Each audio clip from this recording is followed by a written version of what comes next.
ibadah apapun menjadi percuma, tidak berpahala, tidak diganjar, tidak dibalas kalau dia tidak mentauhidkan Allah Azza wa Jalla. Karena tujuan disyariatkan solat, puasa, zakat, baca Quran, zikir, solat dan yang semacamnya tidak lain dan bukan karena dalam rangka mentauhidkan Allah Subhanahu wa taala. Makanya di sini pengarang mengatakan wa a'dhamu ma amarallahu bihi at-tauhid, dan tauhid adalah ifradullahi ta'ala bil ibadah, mengesahkan Allah dengan semata-mata memberikan ibadah hanya untuk Allah Subhanahu wa taala.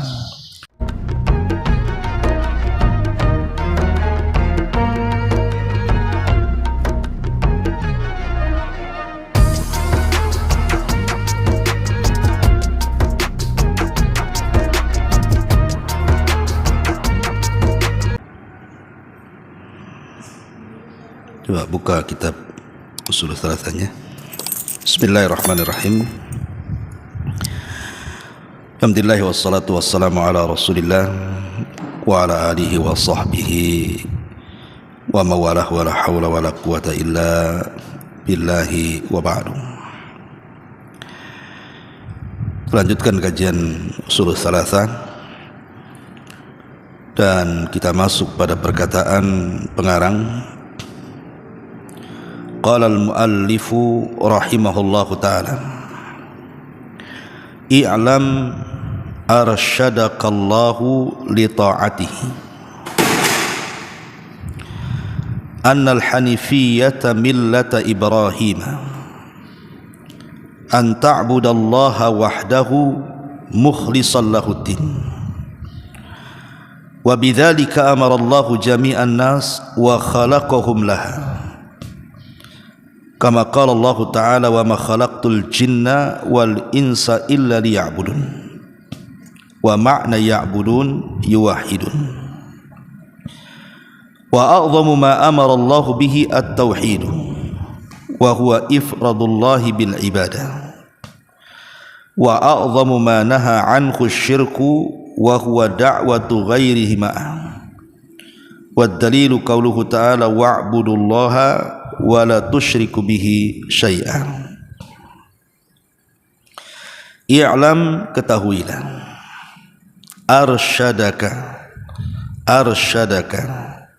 semoga dirimu mendapatkan petunjuk Allahu dari Allah li ta'atihi, untuk senantiasa mentaatinya. Annal hanifiyata, sesungguhnya kalimat hanifiyah, millata Ibrahim, dia adalah agama Ibrahim.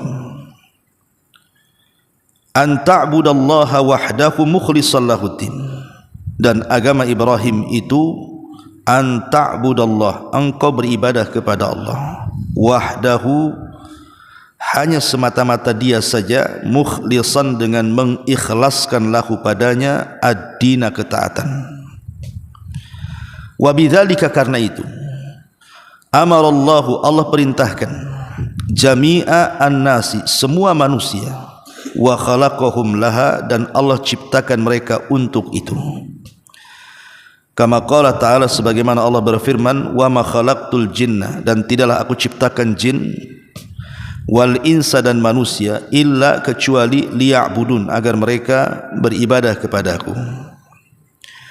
Wa makna ya'budun, dan makna agar mereka beribadah kepadaku, artinya yuwahhiduni, agar mereka mentauhidkan aku.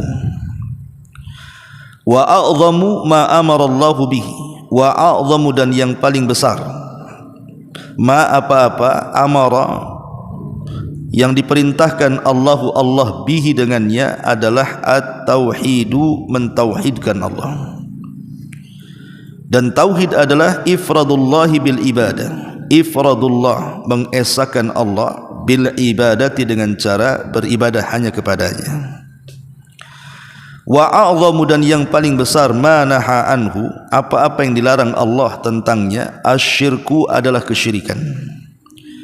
Dan syirik, wahwa, dan dia, da'watu ghairihi, berdoa kepada selain Allah, ma'ahu, disertakan dengan berdoa kepada Allah.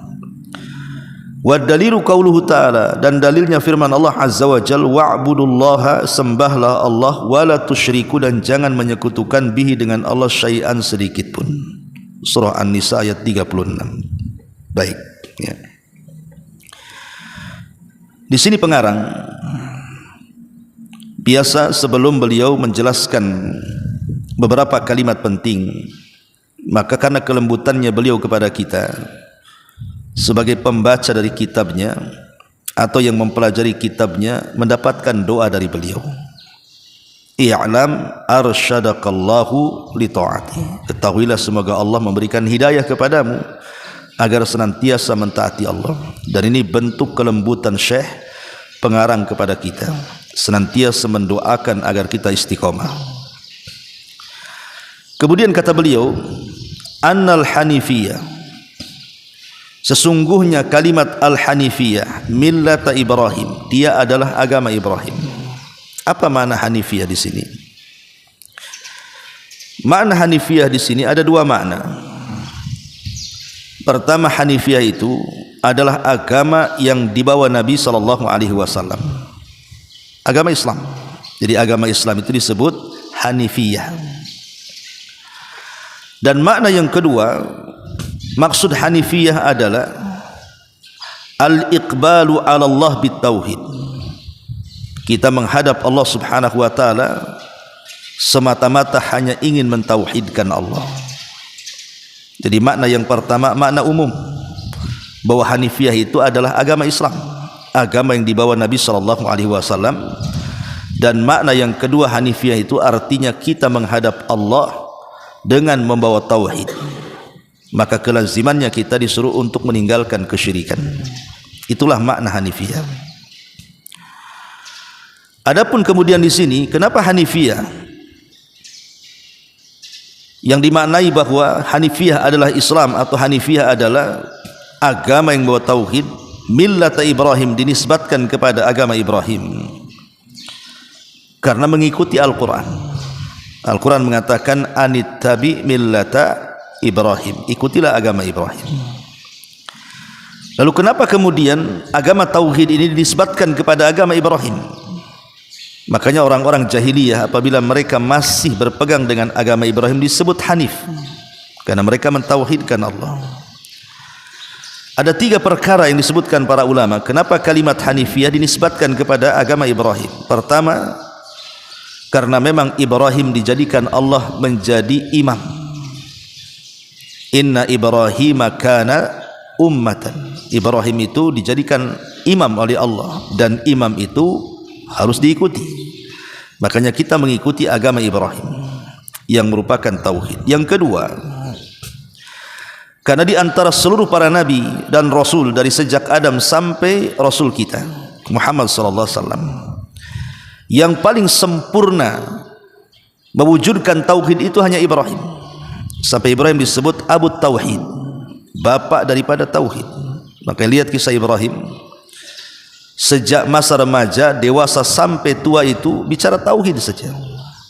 Di masa remaja, Ibrahim pernah menghancurkan patung-patung yang disembah kaumnya dalam istana.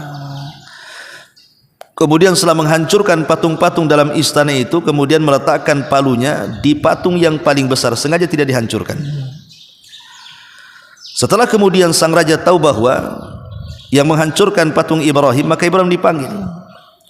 Kemudian dikatakan, ya Ibrahim, engkau ya yang menghancurkan patung-patung itu ya? Kata Ibrahim, enggak, yang menghancurkan patung itu yang patung yang gede itu, karena palunya kan di situ. Kemudian mereka mengatakan, ya Ibrahim, engkau mengatakan yang sesungguhnya iya, kalau kau tidak percaya, tanya patung yang paling besar. Maka orang-orang musyrik di zaman itu mengatakan, macam mana aku akan bertanya kepada patung itu sementara mereka tidak bisa bicara? Seolah-olah Ibrahim mengatakan, kalau sudah tahu patung itu mati, kenapa kan disembah? Akhirnya Ibrahim pun harus dihukum bakar, dilempar kepada api, tapi Allah selamatkan. Qul ya naru kuni bardan wa salaman ala Ibrahim. Itu di masa remaja tuh, sudah menghancur-hancurkan patung.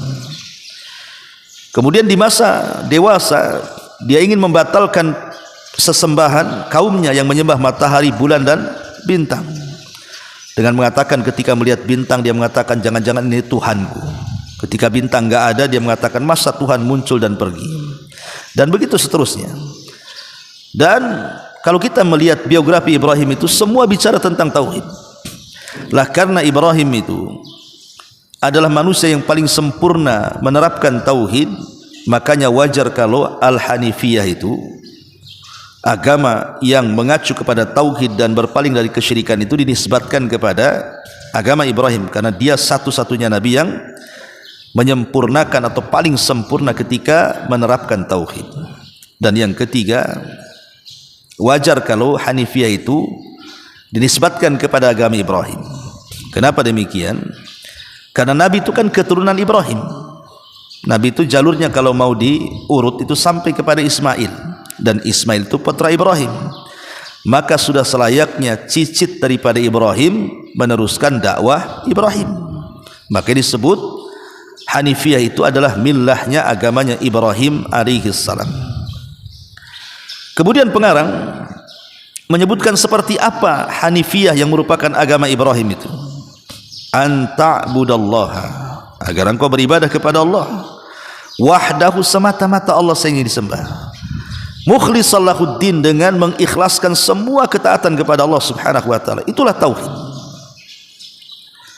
Dan kalimat ibadah apabila diitlakkan dalam Quran maka semuanya memiliki makna tauhid. Kata Abdullah ibn Abbas, kalau ada kalimat ibadah dalam Quran artinya tauhid.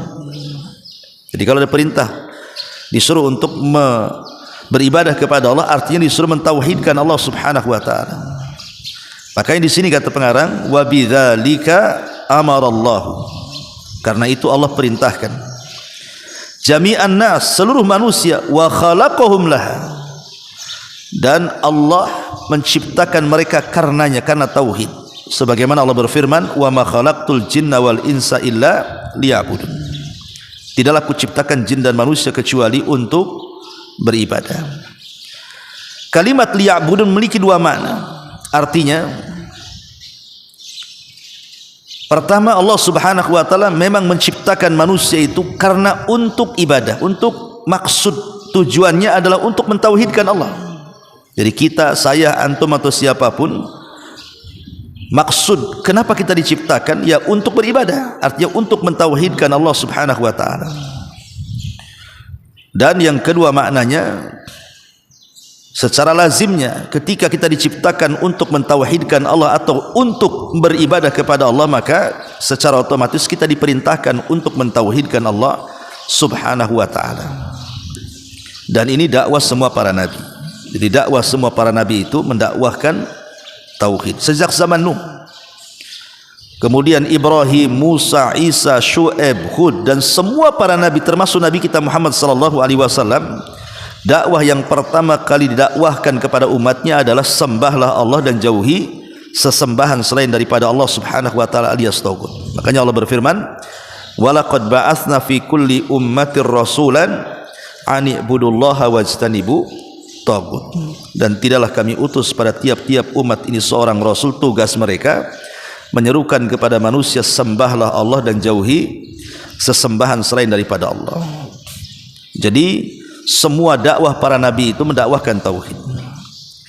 Bahkan tujuan diturunkan kitab-kitab langit, mulai daripada Suhuf, kemudian Taurat, kemudian Zabur, kemudian Injil, kemudian Quran. Tujuan diturunkan kitab-kitab langit ini dalam rangka mengajak manusia ke dalam tauhid. Bahkan kenapa sampai ada jihad dalam Islam itu, sampai perang itu ya, sampai bunuh-bunuhan antara Islam dengan orang-orang musyrik kafir di zaman Nabi, dengan hampir 27 peperangan kurang lebih. Ya, kadang menang kadang kalah, tapi kebanyakan peperangan itu menang. Tapi tidak semua peperangan itu berhadap-hadapan menumpahkan darah. Ada yang damai dan begitu seterusnya. Tapi inti daripada disyariatkan jihad, kenapa sampai terjadi perang? Karena menegakkan tauhid. Ya, li'la'i kalimatillah, untuk menegakkan kalimat Allah, maksudnya kalimatut tauhid. Maka disyariatkan jihad. Ya, jadi kalau ditanya kenapa kok Islam itu disyariatkan jihad? Maka kita jawab bahwa disyariatkan jihad itu karena dalam rangka meninggikan kalimat Allah, la ilaha illallah, itulah tauhid. Jadi tegaknya langit, tegaknya bumi, diciptakan manusia dan jin semua karena mentauhidkan Allah Subhanahu wa taala. Wa ma khalaqtul jinna wal insa illa liya'budun. Artinya illa liwahidun, kecuali agar mereka mentauhidkan aku. Kemudian pengarang mengatakan wa a'zamu ma amara Allah bihi tauhid, dan yang paling agung dari perintah Allah adalah tauhid. Jadi perintah Allah itu kan banyak dalam Quran. Perintah Allah itu banyak disebutkan dalam hadis Nabi sallallahu alaihi wasallam. Ada perintah salat, perintah puasa, perintah zakat, perintah haji, baca Quran, perintah salat malam, macam-macam perintah itu. Tapi yang paling agung dari semua perintah itu adalah tauhid, karena inilah barometer diterima dan tidaknya ibadah-ibadah yang lainnya. Kalau kita sholat tetapi kita kemudian meminta-minta di kuburan, percuma sholatnya. Kita puasa tapi datang ke dukun, percuma puasanya. Kita haji tapi kita percaya dengan tangkal, percuma hajinya. Ibadah apapun menjadi percuma, tidak berpahala, tidak diganjar, tidak dibalas kalau dia tidak mentauhidkan Allah Azza wa Jalla. Karena tujuan disyariatkan solat, puasa, zakat, baca Quran, zikir, solat dan yang semacamnya tidak lain dan bukan karena dalam rangka mentauhidkan Allah Subhanahu wa taala. Makanya di sini pengarang mengatakan wa a'zamu ma amara Allah bihi at-tauhid, dan tauhid adalah ifradullahi ta'ala bil ibadah, mengesahkan Allah dengan semata-mata memberikan ibadah hanya untuk Allah Subhanahu wa taala. Jadi ketika ibadah kita diberikan kepada Allah, berarti kita sedang mentauhidkan Allah. Tapi kalau ibadah itu diselewengkan kepada selain Allah, berarti kita sedang melakukan lawan daripada tauhid, kesyirikan. Karena ibadah itu tidak boleh diberikan kecuali kepada Allah. Ketika kita solat, maka jangan solat kita diberikan kecuali kepada Allah. Ketika kita menyembelih binatang, baik kurban, akikah atau apa namanya, maka tidak boleh kita menyembelih kecuali karena Allah. Bahkan hidup dan mati kita juga diberikan kepada Allah. Makanya Allah mengatakan kul innas salata kul innas salati wa nusuki wa mahyaya wa mamati lillahi rabbil alamin. Katakan salatku, penyembelihanku, hidupku dan matiku aku serahkan kepada Allah. Artinya mentauhidkan Allah Subhanahu wa taala. Kemudian kata pengarang wa a'zamu ma naha anhu asyirku, dan yang paling besar yang Allah larang dalam Quran dan sunnah Rasul adalah kesyirikan. Tidak ada dosa yang lebih besar melebihi syirik. Ya, dosa itu banyak kan, berzina dosa, mencuri dosa, membunuh dosa, merampok dosa, korupsi dosa, ghibah dosa, dusta dosa, semua dosa itu banyak. Tetapi dari semua dosa yang dilarang itu, yang paling besar syirik. Sebab dosa-dosa selain syirik itu masih dapat ampunan, tergantung kehendak Allah apakah diazab atau tidak. Tapi kalau dosa itu sampai ke level syirik, itu sudah tidak ada ampunan lagi. Kalau dia mati di atas kesyirikan dan syiriknya syirkul akbar, dipastikan masuk neraka dan tidak pernah keluar di neraka.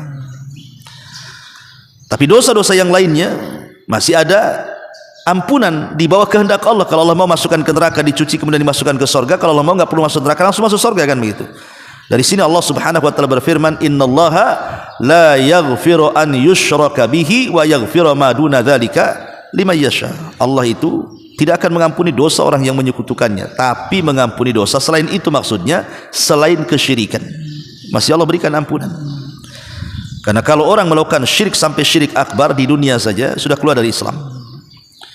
Di dunia saja amalannya semua hapus, tidak ada yang tersisa. Lain asyrakta la yahbatanna amaluka. Kalau engkau melakukan kesyirikan ya Muhammad, hancur lebur amalanmu. Dan kalau dia mati di atas kesyirikan, dia mati su'ul khatimah. Dan di akhirat dia akan masuk ke dalam neraka dan tidak punya kesempatan masuk surga. Dan dia dikekalkan di dalamnya selama-lamanya. Makanya di sini pengarang mengatakan seagung-agungnya yang dilarang Allah adalah kesyirikan, karena itu sebesar-besarnya dosa, min akbaril kabair. Kemudian beliau contohkan wa huwa da'watu ghairihi ma'a. Kesyirikan adalah ketika kita meminta kepada selain Allah dan disertakan Allah di situ. Jadi satu waktu kita meminta kepada Allah, di satu waktu meminta kepada selain Allah, seolah-olah Allah disekutukan dengan yang lainnya. Itulah kesyirikan. Atau dengan kata lain, kita memalingkan ibadah kepada selain Allah, itulah kesyirikan. Jadi syirik itu memiliki makna, pertama menjadikan Allah tandingan, yang kedua menjadikan ibadah yang khusus bagi Allah diberikan kepada Allah. Itulah makna syirik. Apa makna syirik? Menjadikan Allah syarikat, atau menjadikan ibadah yang khusus bagi Allah diberikan kepada selain Allah, itulah kesyirikan. Ya, dan syirik ini ada syirkul akbar, ada syirkul asghar. Ada syirik besar yang mengeluarkan pelakunya dari Islam, ada syirik kecil yang tidak mengeluarkan pelakunya dari Islam, tapi sekecil-kecilnya syirik, sebesar-besarnya dosa besar. Karena dosa syirik kecil itu melebihi dosa zina, dosa membunuh, menggibah dan yang lainnya. Wa dalilu qauluhu ta'ala, dan firman-Nya, dalilnya firman Allah Azza wa Jalla, wa'budullah, sembahlah Allah, artinya tauhidkan Allah. Wala tusyriku bihi syai'an, dan jangan sekutukan Allah dengan siapapun. An-Nisa 36. Dari sini kita tahu apa yang harus kita prioritaskan dalam perintah dan apa yang harus kita jauhi pertama kali dalam larangan. Yang diprioritaskan dalam perintah, laksanakan tauhid. Adapun yang harus kita jauhi dalam kehidupan kita adalah kesyirikan. Inilah penjelasan singkat yang disebutkan oleh para ulama. Wallahu a'lam. Sampai di sini saja. Subhanaka wa bihamdika, asyhadu an la ilaha illa anta, astaghfiruka wa atubu ilaik. Allahu ta'ala alam. Assalamualaikum warahmatullahi wabarakatuh.